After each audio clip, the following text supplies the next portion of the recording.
केंद्रीय कृषि मंत्री जी से आग्रह करूंगा कि पार्टी का पटका पहनाकर माननीय प्रधानमंत्री जी का स्वागत करें। मैं आप सबके बीच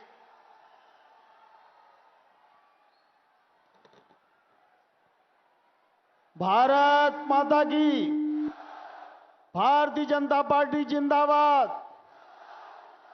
नरेंद्र मोदी जिंदाबाद, नरेंद्र मोदी जिंदाबाद। हम सब लोग जोरदार तालियों के साथ प्रधानमंत्री जी का आह्वान करें। ये तालियां तब तक बजती रहना चाहिए जब तक प्रधानमंत्री जी बोलना शुरू नहीं कर दें। और जोर से चंबल की तालियां, और जोर से, और जोर से।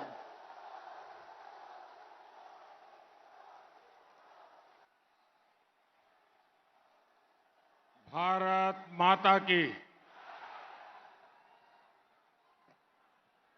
भारत माता की, भारत माता की, अंबिका माता की, अंबिका माता की। मुरैना की धरती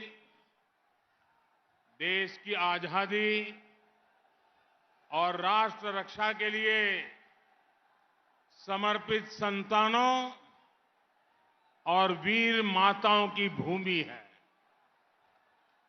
मुरैना ने हमेशा राष्ट्रभक्ति की धारा को प्रेरित किया है और आज भी ये प्रेरणा हमें यहां से मिलती है। यहां 64 योगिनी मंदिर, बटेश्वर मंदिर, गढ़ी पढ़ावाली मंदिर जैसे अनेक आस्था के पावन स्थान हैं। मैं प्रेरणा की इस पावन धरा को श्रद्धापूर्वक नमन करता हूं। मेरे परिवारजनों, चंबल ने भाजपा को हमेशा खूब आशीर्वाद दिया है। मैंने जब जब आपका साथ मांगा, आपका समर्थन मांगा, आप पूरे विश्वास के साथ मेरे साथ खड़े हुए। आपने जो विश्वास मुझ पर जताया है वो मुझे दिन रात देश के लिए काम करने के लिए प्रोत्साहित करता है। क्योंकि आप ही मोदी का परिवार है।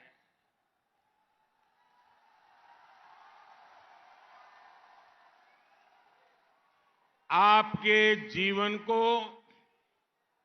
सुखी और समृद्ध बनाना, यही एकमात्र मेरा मिशन है। और इसलिए जब नाता इतना गहरा हो, संकल्प इतना महत्वपूर्ण हो, परिश्रम की पराकाष्ठा हो, मन का मेल मिलाप हो, और तभी तो आज पूरा एमपी कह रहा है, एमपी के मन में, एमपी के मन में, एमपी के मन में, एमपी के मन में और मोदी के मन में, और मोदी के मन में, और मोदी के मन में। मेरे परिवारजनों, मध्य प्रदेश में जब से भाजपा की डबल इंजन सरकार बनी है, तब से मध्य प्रदेश के विकास को नई ऊर्जा मिल रही है। 2014 से पहले के 10-12 सालों में यहां बीजेपी की सरकार थी, लेकिन दिल्ली में कांग्रेस की सरकार थी।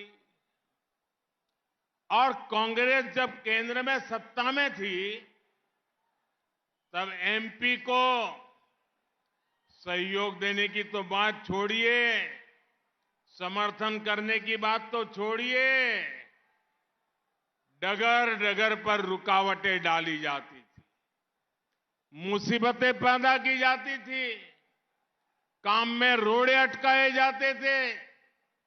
मैं भी पहले गुजरात का मुख्यमंत्री था, दिल्ली में कांग्रेस की सरकार थी, कोई दिन ऐसा नहीं जाता था कि दिल्ली की कांग्रेस की सरकार हमें परेशान न करती हो, काम में रुकावटें न डालती हो। मध्य प्रदेश के साथ भी उस समय की दिल्ली की कांग्रेस सरकार का यही सौतेला व्यवहार था। और इसका प्रमाण हमें चंबल क्षेत्र में भी दिखता है। आज एमपी में आप सभी कांग्रेस के बड़े नेताओं के बीच क्या चल रहा है वो देख रहे हैं। इतना बड़ा चुनाव चल रहा है और वो कपड़े फाड़ने की कंपटीशन में लगे हुए हैं। एक दूसरे के कपड़े फाड़ो और एक दूसरे अपने चेले चपाटों को कहते हैं कि तुम उसके कपड़े फाड़ो, वो कहता है तुम इसके कपड़े फाड़ो। और यही दो चेहरे हैं जिन्होंने लंबे समय तक मध्य प्रदेश की कांग्रेस को चलाया है, कांग्रेस की सरकारों को चलाया है। अगर एमपी को बीमारू राज्य की बदनामी मिली तो इसके लिए ऐसे ही नेता जिम्मेदार है। मेरी बात सही है?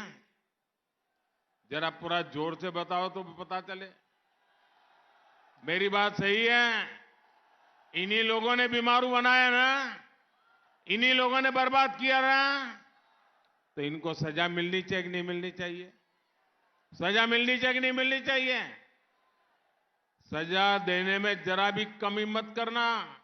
और ये तो चंबल की धरती है, यहां तो सजा बड़ी पक्की होती है।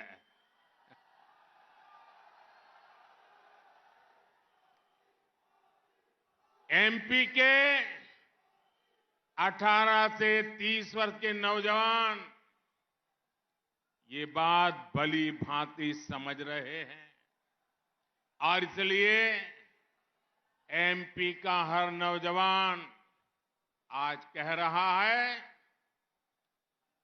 कांग्रेसी सरकारों ने हमारे माता पिता के लिए कुछ नहीं किया, वो हमारा भविष्य कैसे अच्छा बना सकते हैं। मेरे परिवारजनों, कांग्रेस के नेताओं के लिए अपना और अपने परिवार का हित ही सब कुछ है। कांग्रेस अपने नेताओं के बच्चों को स्थापित करने के लिए चुनाव लड़ रही है। उसे अपने बच्चों की कोई फिक्र नहीं, आपके बच्चों की फिक्र है ही नहीं। वो अपनों में से ही बाहर आए तब आपकी चिंता करे ना।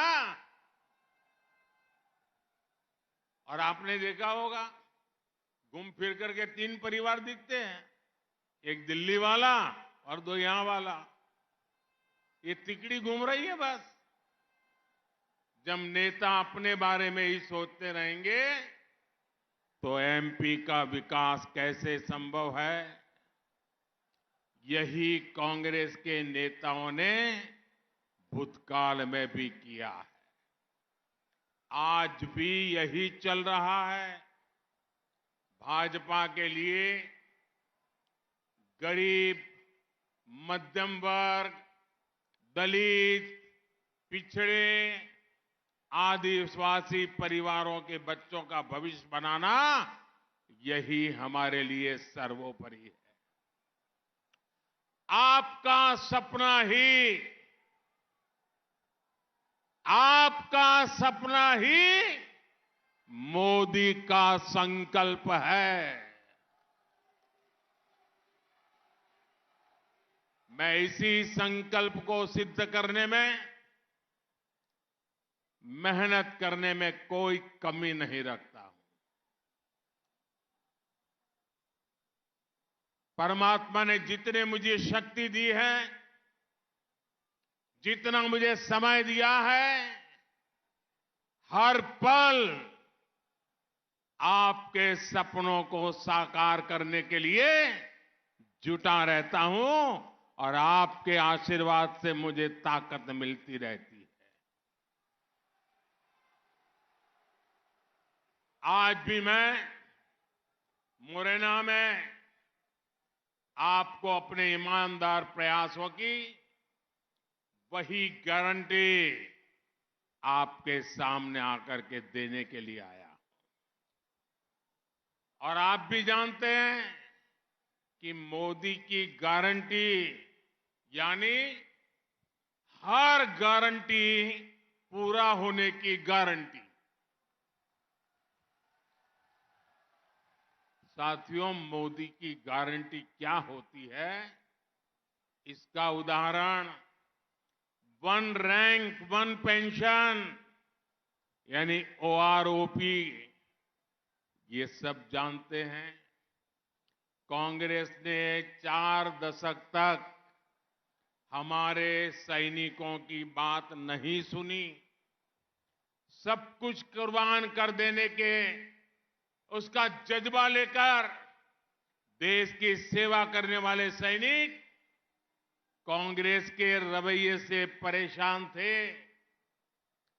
सिर्फ 500 करोड़ रुपए किनारे रखकर कांग्रेस ने हमारे सैनिकों से झूठ बोलना, वन रैंक वन पेंशन लागू करने के झूठी गारंटियां देना, गुमराह करना, भ्रमित करना, आंख में धूल झोंकना, बेईमानी से काम करते रहे।